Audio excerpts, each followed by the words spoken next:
So, once again, hi everyone, and welcome to today's presentation on practical learnings and tips from running and managing more than 1,000 customer installations in the cloud.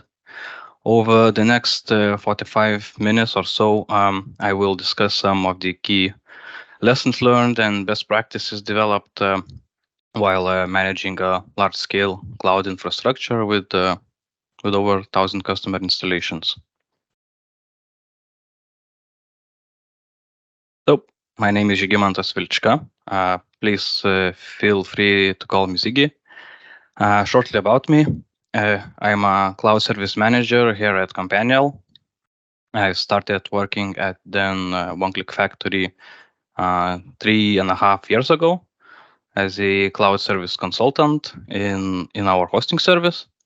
Previously to joining this company, I was working as a Dynamics NAV developer for a few years at one of the most well-known Microsoft partners in the region. In 2022, the One-Click Factory, as an experienced provider of technical services to Microsoft partners, and QBS Group as a value-added SMB distributor, after years of close cooperation, joined forces and started serving the market together as Companial. So it is a fairly new name, but both sides of the organization have over a decade of history. So Companial supports its Dynamics partners, resellers, system integrators, service providers, and ISVs with business and technical services aimed at growing revenue, lowering costs, and improving customer satisfaction. Companial is an official SMB ERP distributor, indirect CSP provider for Microsoft, a Microsoft ISV development center, and gold certified in enterprise resource planning, application development, and cloud platform. So as Companial, we are serving a network of over 1,000 Microsoft partners in 75 countries. Okay. So in today's session, my goal is to share with you what it takes to run and manage more than 1,000 Dynamics NAV and Business Central installations in the cloud, and what are our learnings and recommendations. So we will quickly go over the history of how we started creating the service ourselves, what is the current status, and then we will dive deeper into the challenges and the challenges we have faced and overcome along the way. So let's start with a little bit of history. We have started building the service back in 2015 after being not particularly happy with the outsourcing because we were outsourcing the service. So when we started creating the platform, we already had one partner using the infrastructure that we created, and the development of the whole platform to a point where other partners could provision installations of their own took around a year for a few engineers. I like numbers. I hope you do too. So I thought it would be fun to share with you what our infrastructure looks like in numbers.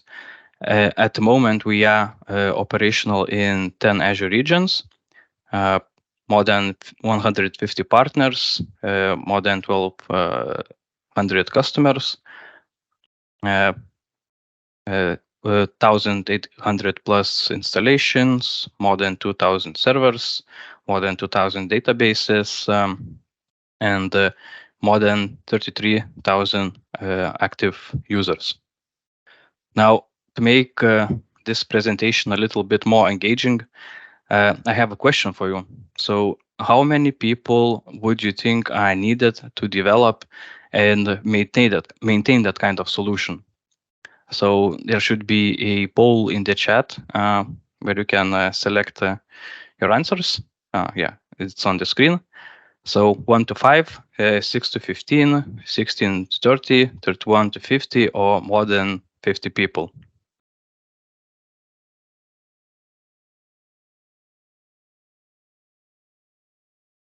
Yeah, so I'm seeing that, I guess most of you think it's 16 to 15. Yeah, that's the highest score. So yeah, thank you for sharing. Our whole department, including the management, consists of 11 people. So you are pretty right. So because our team is based mostly on developers and consultants. If we would add marketing and security people that work with us outside of our department, we would get to 14, 15 maybe people total. That's probably the biggest our team ever was throughout the years. So it's not that small of a team, but it is definitely not that big either. And in order to be able to run more than 1,000 installations with such a team, there are challenges that need to be overcome, but it is definitely possible. So what are those challenges?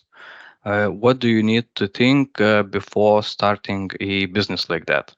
So some of the things I'm going to present will seem kind of obvious to some of you, but the reason I'm going to be talking about them is because they are, in our experience, what makes the business successful.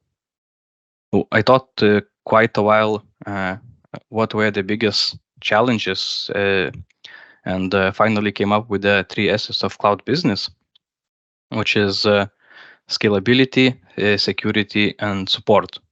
So all of these intertwine together, and missing or mismanaging at least one of them will most probably lead to a huge failure. So let's start with the first one, scalability. So when thinking about scalability, we usually kind of intuitively associate it with growth, either horizontal or vertical. We think that there will be a need to scale up. So like add more virtual machines, expand data storage, add more RAM, etc.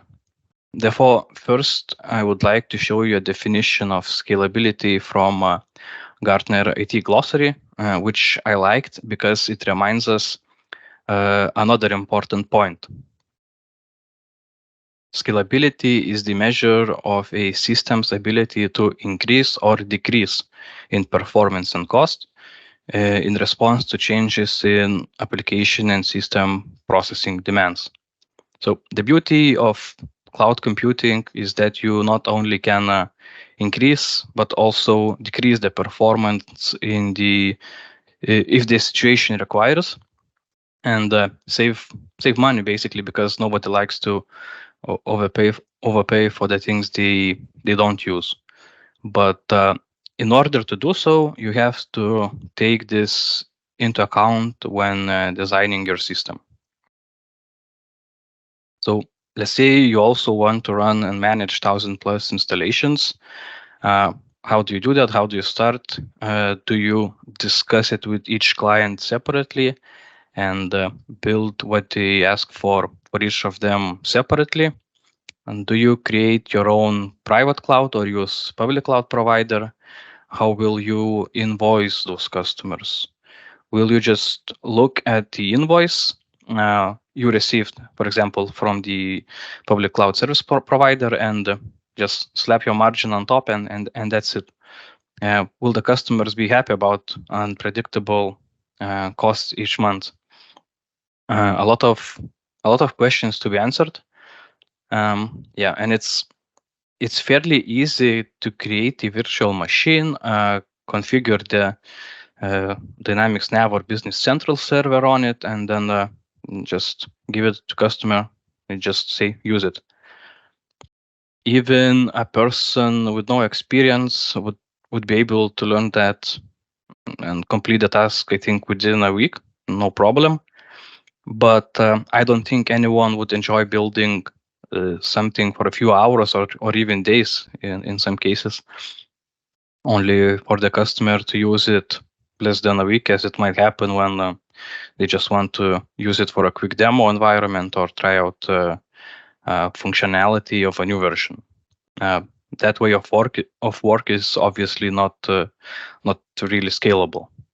So running 1,000+ installations on the cloud requires to make good architectural choices and having some rules. So rules in our case is basically a price list.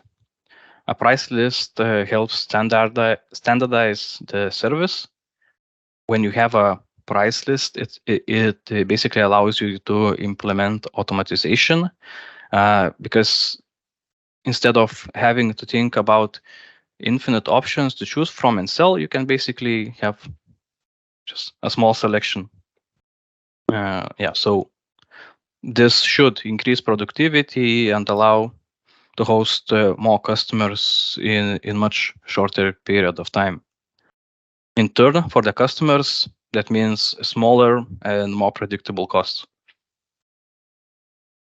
Since ERP solutions like Dynamics Nav or Business Central are used by companies for day-to-day business activities, such as accounting, procurement, supply chain operations, availability is another important factor to have in mind, because, well, if point of sale systems are not working or trucks not being able to leave because of not being provided some kind of shipping documents, so that might not only have financial but also reputational damage to you or your customers.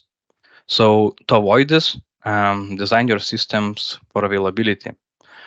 Have multiple virtual machines in case one goes down, and put a load balancer in place to quickly forward the traffic to available environments.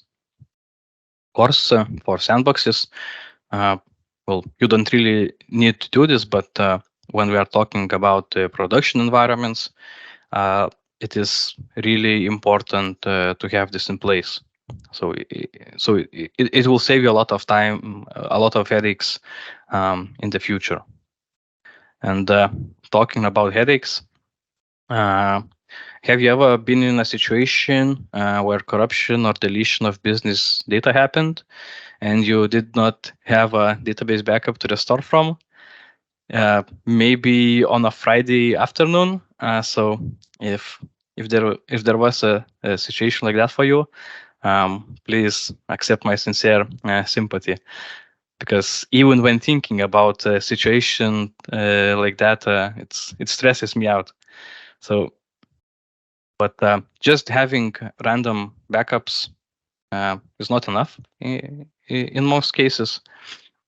You need to be able to restore a database to a selected point in time, which means that the backups must be consistent and kept safe for the period of time that you decided on. It would be great if those backups would be replicated as well, so preferably to a different geographical location in order to avoid the physical damage to your storage solution, whatever that is. Let's say because of flooding or fire. So you could just use, for example, Azure SQL database, where most of the actions will be taken care of for you. But in our experience, there is a downside to Azure SQL. So let's say you or your customer wants to take a current backup and restore it in a completely different SQL server. So in the case of Azure SQL, you would be provided with a backpack file instead of the standard back file, and it would take much longer to do that.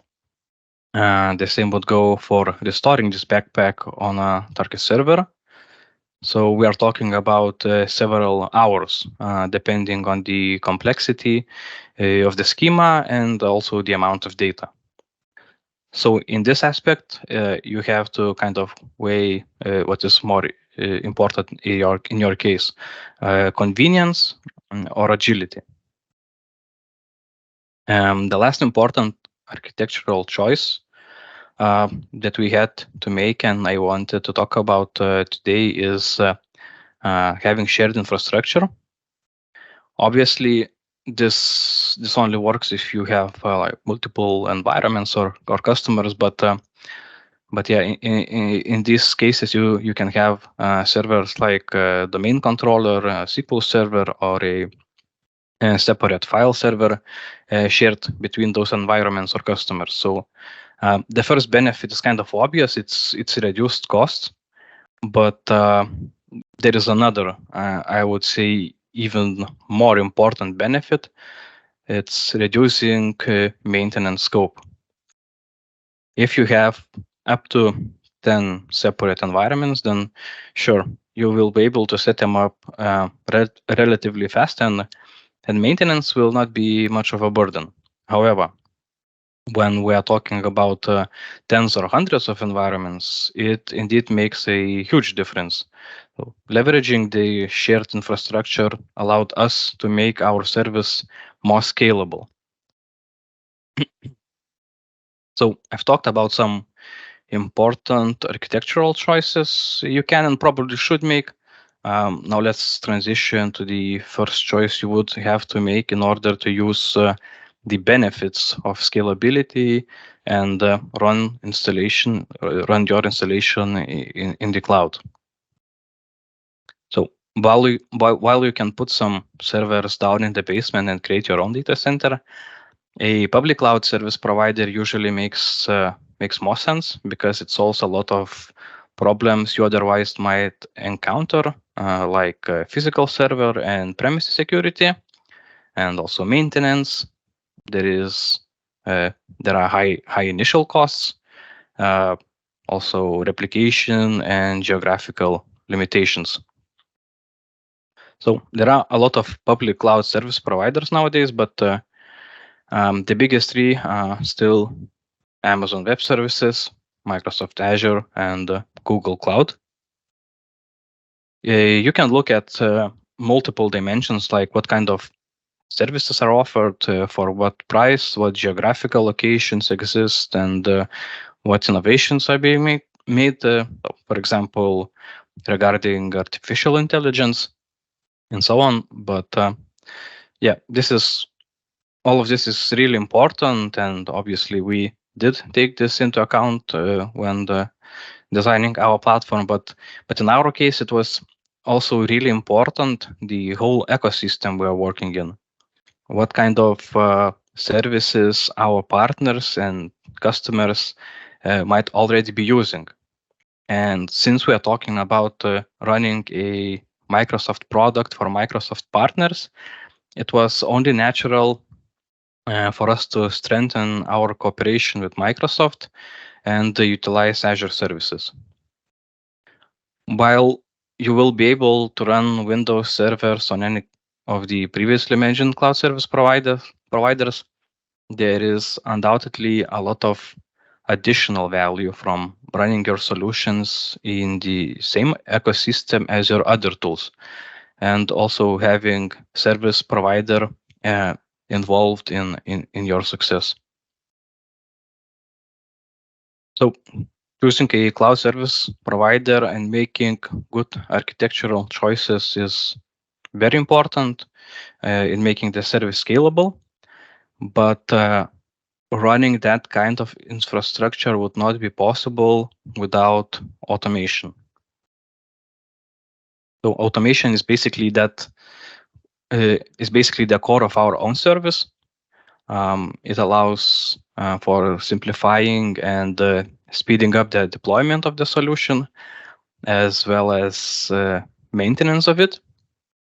It is, in our experience, worth spending more time at the start when building your tools, because it will save you a ton of time in the future.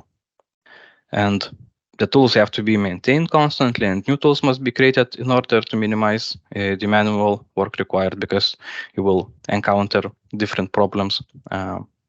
So, and in the aspect of scalability, automation is important in terms of reducing the engineering team size.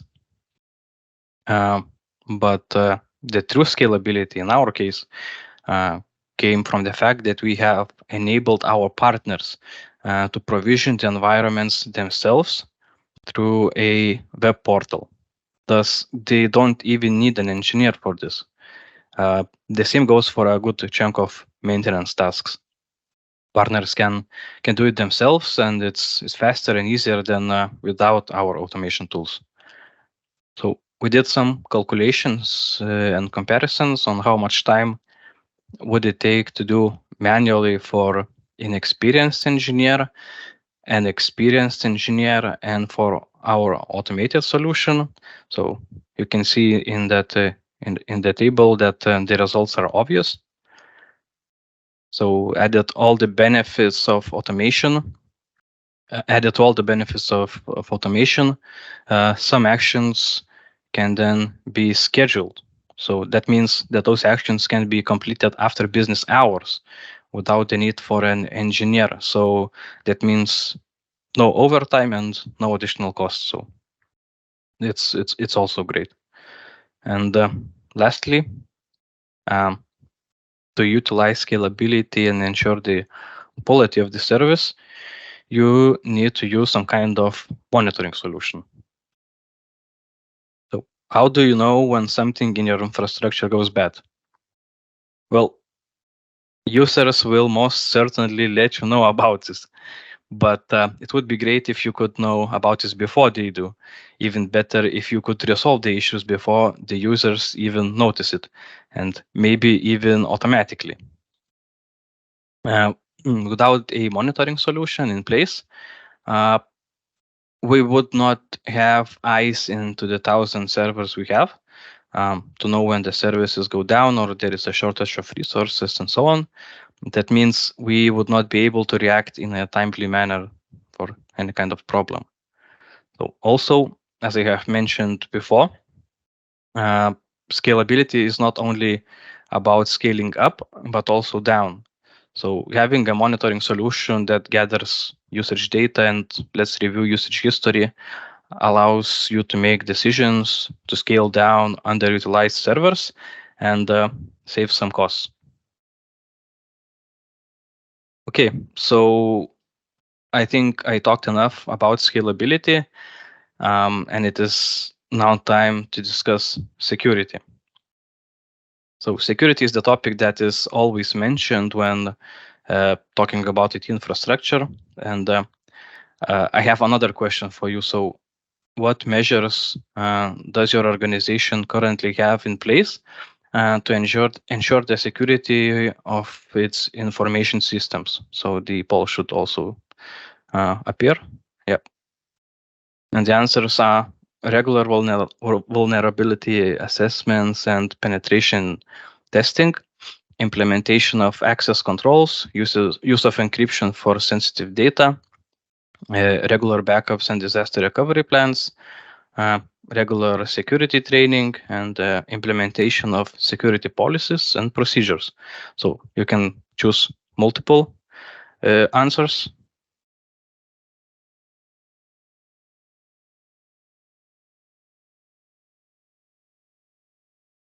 Okay, as far as I see, most of you have selected implementation of security policies and procedures. A little bit less, I have like regular security training or encryption of sensitive data. Yeah, but at least we have those policies and procedures, which is already great. So thank you once again for your answers. Let's continue. So when we discuss security internally in our team, we always declare that it is our number one priority. That means we base all of our decisions on that. And the question is why? The short answer is, without security, you don't have a service. You have a ticking time bomb that can go off at any time, and it's that simple. I don't want to scare you, but without ensuring security, you are basically waiting for a bad actor to come and put you in a lot of legal and financial trouble. And due to the nature of the ERP projects, a lot of sensitive data can be compromised. So once again, public cloud service providers like Azure solve a lot of issues for you, like physical security, network security, etc. Still, you need to start building your infrastructure with security in mind.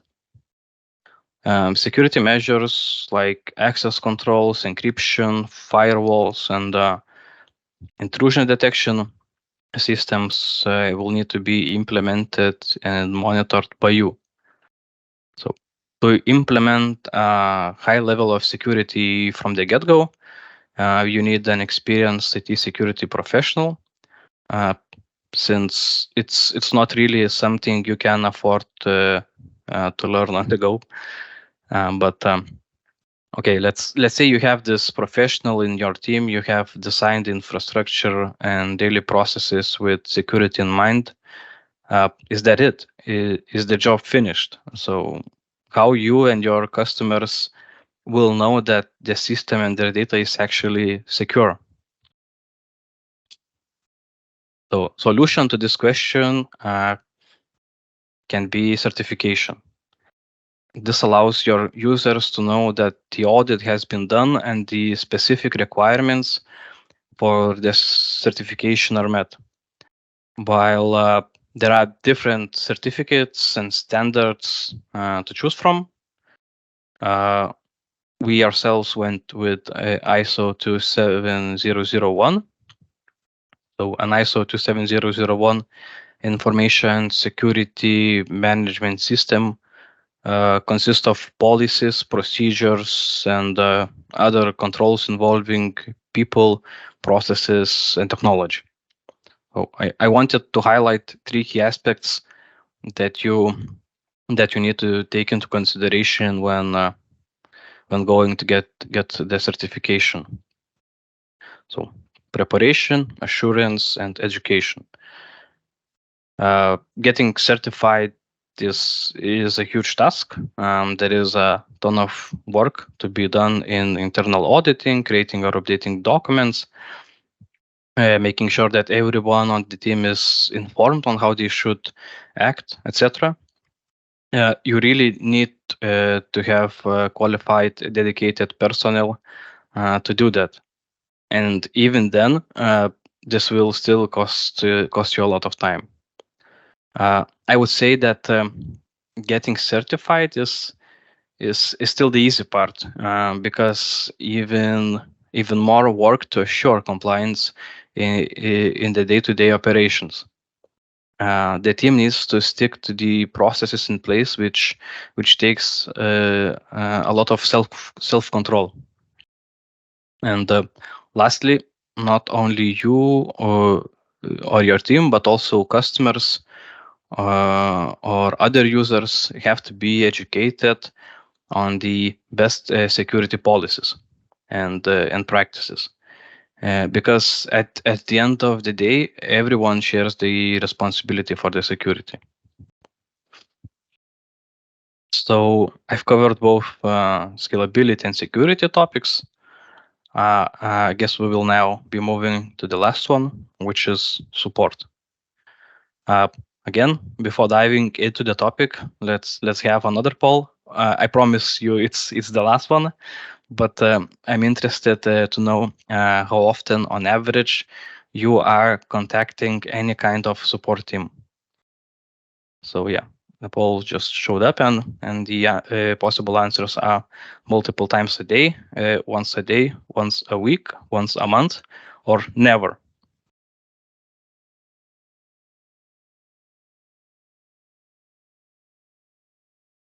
Okay, so most of you, I guess, chose once a month. The second is once a week. Okay. Yeah. So that's pretty much my experience as well. Yeah. Thank you for answering. So support, in our case, in our experience, was that one thing we didn't anticipate will be that important. But it is that one job that makes the most that takes the most resources for us and helps to grow the business. So let's see what tips we have for you regarding support. And let's start with culture. It is essential that employees' beliefs, values, attitudes, and behaviors align with those of the organization, the team. Doesn't really matter, but a good culture fit means that the employee shares the organization's values and goals, and is likely to be a good match for the organization's culture. So I'll provide some reasons why culture fit is important in our opinion. Improved job satisfaction. Employees who fit well with the organization's culture are more likely to be satisfied with their job. When employees feel like they belong, they are more likely to be engaged and committed to the work they are doing.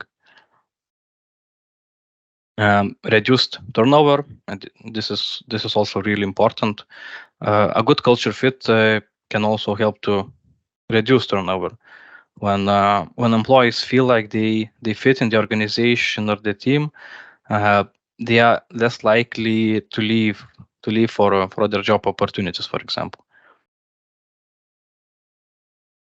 Better performance.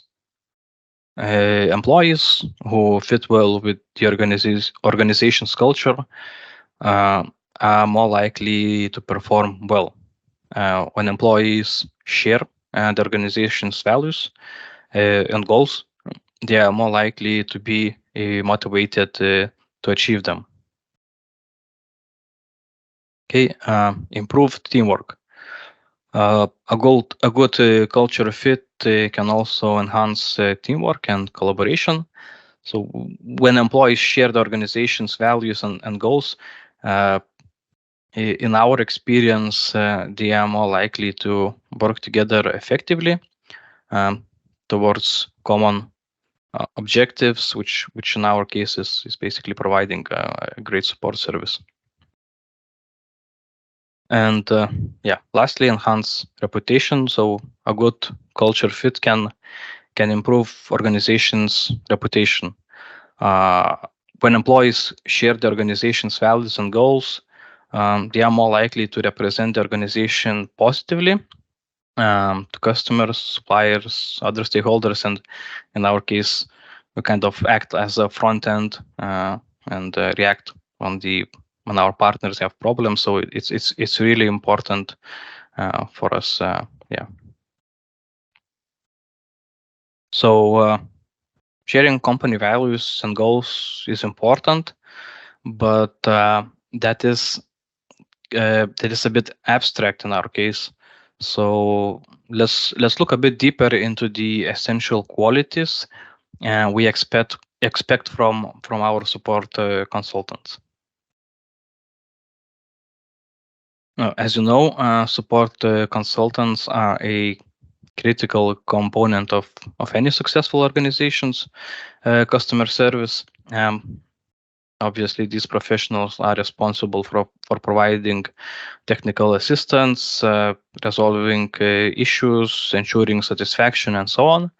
So when hiring a support consultant, there are certainly essential qualities to seek to ensure success in this role.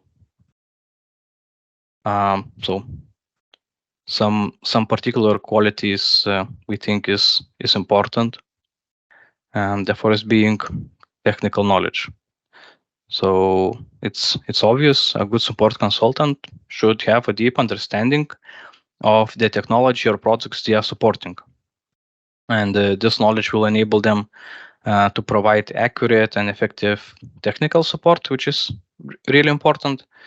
In our case, that means being proficient in Dynamics Nav or Business Central, cloud hosting, networking, and Windows Server. So obviously, that makes hiring even harder. So we need to adjust our expectations. Therefore, another important quality is willingness to learn. So when we decide to hire a candidate, we look for this quality since the job itself requires learning something new on a daily basis. If an employee expects to do the same repetitive tasks over and over again, this job is probably not for him or her. So willingness to learn also allows to fill any technical gaps that there might be. That's why basically we are very happy to hire talent straight from university, as they are keener to learn everything while they are still looking for where exactly they can excel. Obviously, for this to work, there needs to be senior employees to mentor the juniors and also a good learning plan. Problem-solving skills. A support consultant should be able to think critically and creatively to solve complex problems. They also should be able to quickly identify the root cause of an issue and provide or develop a solution that meets the customers or partners' needs. Communication skills. So effective communication is critical in a support consultant's role. They should be able to communicate technical information in a clear and understandable way, because the customers might not be so technically proficient, and you're kind of dealing with various roles on the partner side. Empathy and patience. So a support consultant should be empathetic and patient when dealing with customers who are frustrated or upset, and that happens. Not very often, but it happens. They should be able to listen and to the customers' concerns and show understanding while still working to solve the issue. And the last one, I think, is a team player. So a support consultant should be a team player who can work in collaboration with other support staff and also other departments to provide a seamless customer service. So in conclusion, when seeking a support consultant, it is essential to look for candidates who possesses technical knowledge, problem-solving skills, effective communication, empathy, patience, and the ability to work as part of a team. So these essential qualities will help to ensure the success of the support consultant in their role, ultimately contributing to the success of the organization's overall customer service and support efforts. Now, it all might look like pretty generic pieces of advice, but personally, for me as a manager, it took a while to get the right formula, and I wish I have known it earlier in my career. This would have saved me from making some difficult decisions that I had to make. So that's pretty much it for today. I hope I didn't scare you too much about the scope of the things that we recommend to take into account when you run your clients' installations in the cloud. But I would like to finish with the quote from one of our partners, Hauke Lamb, from Tracer Software, that I think perfectly describes the essence of what I have tried to convey to you in this presentation. It was about the people. We realized that the guys doing the hosting are not only Azure experts, but also Business Central experts. And that is very rare to